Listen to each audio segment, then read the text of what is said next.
ગૃહમંત્રી અમિત શાહે યુપીમાં ચોથા ચરણમાં મતદાન થનાર 13 લોકસભા સીટ માટે જીતનો ગુરુમંત્ર આપ્યો છે। કાનપુર અને અકબરપુર સંસદીય ક્ષેત્રોમાં ટિકિટનો વિરોધ શાંત થયા બાદ હવે ભાજપનું સંપૂર્ણ ધ્યાન 13 સંસદીય બેઠકોની મતદાનની ટકાવારી વધારવા ઉપર છે। તો બીજી તરફ બજરંગ દળના રાષ્ટ્રીય કન્વીનર પ્રકાશ શર્માએ શહેરમાં રમેશ અવસ્થીને ટિકિટ આપવાનો વિરોધ કર્યો હતો। તેઓ નોમિનેશન ભરવા પણ જતા હતા અને બિથુરના ધારાસભ્ય અભિજીતસિંહ સાંગાએ અકબરપુર વિસ્તારના ભાજપના ઉમેદવાર દેવેન્દ્રસિંહ ભોલેના નામાંકન સરઘસમાં ભાગ લીધો ન હતો। ત્યારે હવે અમિત શાહ દ્વારા એક બેઠક કરવામાં આવી હતી અને આ બેઠકમાં દરેક મતદારને મતદાન માટે ઘરની બહાર કાઢવા પર ધ્યાન કેન્દ્રિત કરવામાં આવ્યું હતું અને અમિત શાહ દ્વારા ગુજરાત મોડેલ પર કામ કરવાનું કહેવામાં આવ્યું હતું। આ બેઠકમાં સંસદીય બેઠકોના સંયોજકો, પ્રભારીઓ અને જિલ્લા વડાઓને બોલાવવામાં આવ્યા હતા।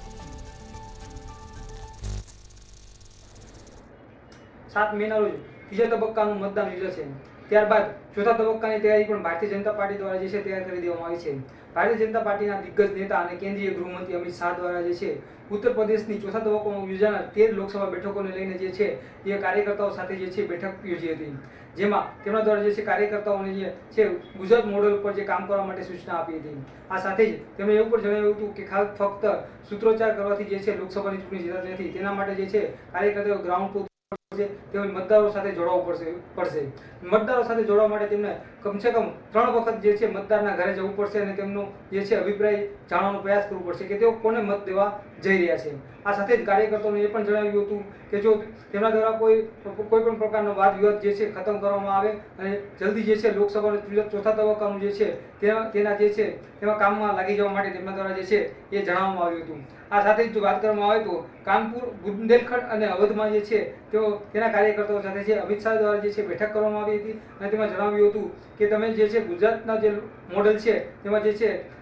પેજ સમિતિથી લઈને બૂથ લેવલના જે કાર્યકર્તાઓ છે તેમજ શક્તિ કેન્દ્રો છે તે તમામ જે છે ગ્રાઉન્ડ પર જઈ અને કામ કરવું પડશે। આ સાથે જ જે અમિત શાહ દ્વારા જે છે પ્રકાશ શર્મા જે છે તેમના દ્વારા જે છે રમેશ અવસ્થીનો જે છે વિરોધ કરવામાં આવ્યો હતો। રમેશ અવસ્થીને ટિકિટ આપવામાં જે છે બજરંગ દળના રાષ્ટ્રીય જે છે અધ્યક્ષ છે તેમના દ્વારા જે આ લોકસભાના ઉમેદવારનો વિરોધ કરવામાં આવતા જે છે ક્યાંક ને ક્યાંક અહીંયા આ બેઠક ઉપર જે છે એ વિરોધનો માહોલ જોવા મળતો હતો, પરંતુ વિરોધ શાંત થયા બાદ જે છે યોગી આદિત્યનાથ દ્વારા જે છે એ તેમને આ તમામ બાબતે જે છે એ પ્રકાશ શર્માને જે છે ક્યાંક ને ક્યાંક સમજાવી અને લોકસભાની ચૂંટણીમાં ભારતીય જનતા પાર્ટીને જીત અપાવવા માટે જે છે કામે લાગે જવા માટે જે છે આહવાન કર્યું હતું અને સાથે જ તેમણે જે છે તેમની વાત માની લીધી હતી અને પ્રધાનમંત્રી નરેન્દ્ર મોદીને જીત અપાવવા માટે જે છે તેઓ કામે પણ લાગી ગયા હતા। આ સાથે જ જો વાત કરવામાં આવે તો અમિત શાહ દ્વારા જે છે ગુજરાત મોડેલનો જે છે ખાસ વારંવાર જોર દેવામાં આવ્યું હતું, કેમ કે ગુજરાત મોડેલ જે છે તેના દ્વારા જ ગુજરાતની જે વિધાનસભાની ચૂંટણી યોજાઈ હતી તેમાં ગુજરાતમાં 156 જેટલી વિધાનસભા બેઠકો જે છે એ ભારતીય જનતા પાર્ટી જીતી હતી। તેવી જ રીતે આગામી જે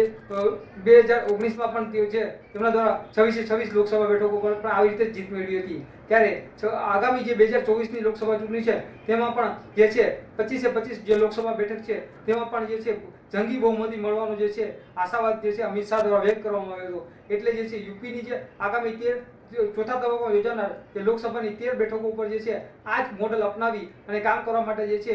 કાર્યકર્તાઓને આહવાન કરવામાં આવ્યું હતું।